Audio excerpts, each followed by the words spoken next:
it's no accident that the Queen's, present Queen's grandmother is a direct descendant from the sister of Vlad Dracul, on whom the Dracula stories are named. Are based. So Diana knew this, and then I come across people like an American lady, Arizona Wilder, who again was involved and a victim of this mind control project, and was used to conduct rituals for them. Under a mind controlled state, they are mind controlled to conduct these rituals in a certain way. And these were taking place on royal properties in Scotland? Yes, exactly, in Balmoral, and there's a particular place in Belgium which is known as the Mothers of Darkness Castle, which is funnily located in the same area that child murder and satanic ring was based, that came to light, clearly involving the establishment figures of Belgium, and was a massive cover-up. When a real investigator, a prosecutor, got involved, of course, they had to get rid of him, and 300,000 Belgians went on the march one day in protest at the cover-up. Well, all these things interconnect. And she told me that she and another two of such people have told me the same story, that she was actually in Britain at rituals at which Diana was being abused in part of these rituals in a mind-controlled state, because there's no question whatsoever that when you talk to the people I've talked to, that Princess Diana was one of the victims of mind control. One of the things that they do is they mind control the children of the aristocratic families, again for a reason we've discussed, which is the Illuminati mind, which is different to the regular run of human mind. It cannot stand the thought that it's not controlling events. Therefore, it does not want cuckoos in the bloodline nest. Therefore, it makes sure that the kids undergo mind control from an early age, which is why so many of these aristocratic families are so bloody dysfunctional, because they're all kind of, had their minds played with. They're bred from birth to serve a role. Exactly. Diana's role, and I'm not kidding, from birth, would have been to have been sacrificed in that place at that time. And people, and I understand, will find that staggering and impossible to believe. Well, you should have been around me for the last 14 years, and it wouldn't be impossible to believe. And her other role was to had her genes to the Windsors, because if we want to get really bizarre, the Windsors are not, like these Illuminati bloodlines in general, are not the same DNA as the rest of the global population. They need an infusion of human genetics to hold the balance of their DNA between the human and what they really are, which is actually not human as we understand human. And what was happening, as Christine Fitzgerald, this close confidant of Diana for 9 years, explained to me, was that the genes of the Windsors were getting too imbalanced to the non-human side. And it was going to become clear within a very few generations that they weren't all that they seemed to be. And what they needed was an infusion of human genes. And as I've written in my books for years, and so many insiders have told me, and others, the key genetics that these people like to interbreed with are blonde-haired, blue-eyed people.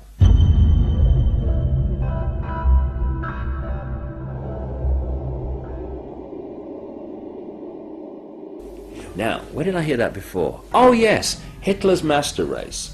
And they want to preserve this master race because they need to keep interbreeding with that genetics. So, yeah, exactly. Those traits with the Spencer family. Exactly. So what happens? They bring Diana in. What does Diana say in her accounts that she allowed to be published in various books? That once the children were born, Charles basically was saying to her, that's it.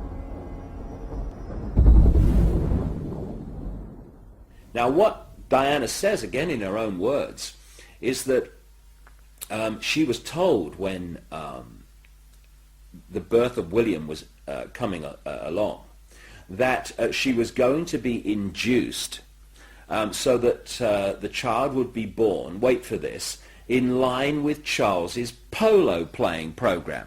Now, first of all, even if that was true, which it wasn't, what does that say about a father that would have an induced child so it would suit his polo playing program? But what was the real story? If you go back to ancient Babylon and the rituals of these people, they're fundamentally connected to the sun and the cycles of the sun. Nimrod, Baal, the sun god. And one of the key days of the year in their ritual calendar, therefore, is the summer solstice. They induced William to be born when? The summer solstice. And this is what's going on around us all the time. There's a movie, which that television is telling us is reality, and then there's what's really going on, which is so different. That's its greatest form of defense. The chasm that people have to leap between what they are told is happening and what's really happening.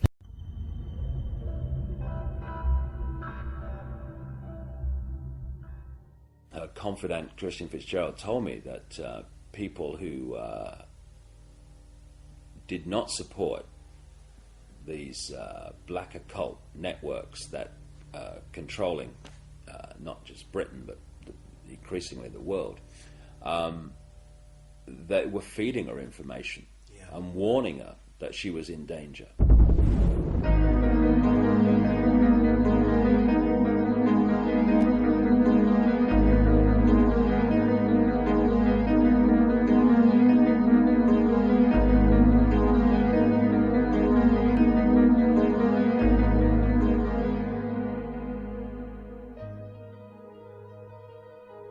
What keeps this whole thing from coming out, and has done for us all this time, and indeed the wider conspiracy too, is that to understand it you have to research so many different subjects and then fit the strands together before you go, wow, so that's what it's all about.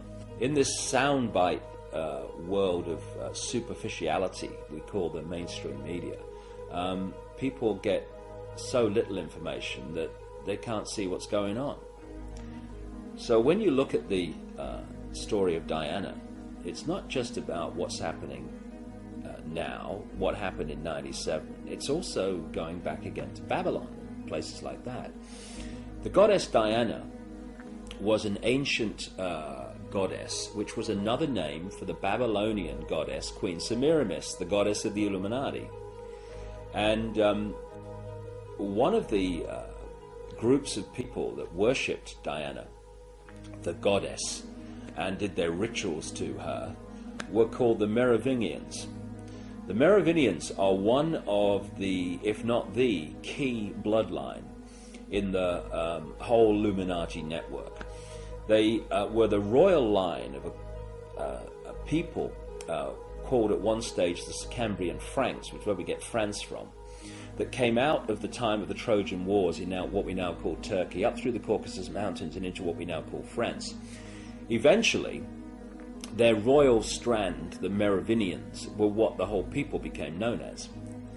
And they were great goddess Diana worshippers. And according to an American researcher in Paris, immediately after Diana died, the Merovingians dug underground sacrificial chambers in Paris, just outside the original Paris, well inside, of course, the present metropolis, where they did their rituals to the goddess Diana. And according to her, the place is now called the Pont d'Alma Tunnel, which is still an underground kind of location.